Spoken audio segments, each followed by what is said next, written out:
to hang out with friends and such, but you know, that heat, everybody sat inside. I kind of was like, "Ooh, sitting inside," but that's, you know, that summertime heat. I mean, I was out most of the day, outside most of the day yesterday, and it was hot outside, I will say. It was hot and humid, which is not a good combination, as I'm sure everyone in Central Georgia is already aware. But hey, barbecue, that sounded really good yesterday. Oh, the food was great. Oh, yeah. Food was great. Hot dogs, hamburgers. We're getting into that season. 4th of July is about, what, a month away now, roughly, and it's going to be a good one, hopefully.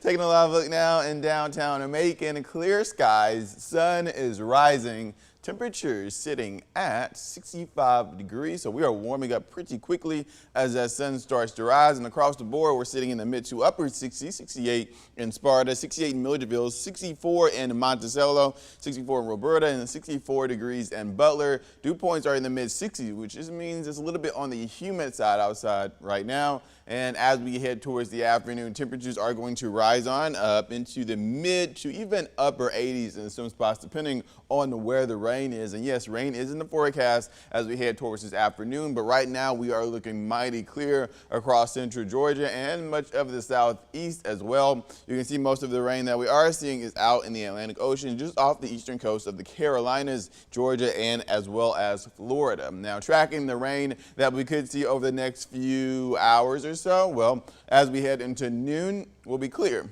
As we head into around dinner time, that's when the storms start to pick up due to the heat of the day. But most of the storms are looking to stay towards the west, which is all good news to hear. Moving into around 11 p.m. and after sunset, it should clear out pretty much completely. And then moving into Monday, starting out nice and clear. So on your way to, I was going to say on your way to school, but I think all the schools are out by now at this point, right? But as we head into 4 p.m. on a Monday, we should see some showers move back in the forecast. And this is a summer-like pattern that we've been seeing over the past few days. And what we will see as we head into that summer season, rain chances toward the afternoon, that potential for a thunderstorm here and there, especially as we head into Tuesday. This is now 6 p.m., very much a similar situation. So it would be a good idea to have a rain jacket or umbrella handy just about at all times. Now, moving into the long range models, this is where things get a little bit wishy-washy. Again, these long range models have a hard time picking up these isolated afternoon showers and thunderstorms. Nevertheless, Thursday, it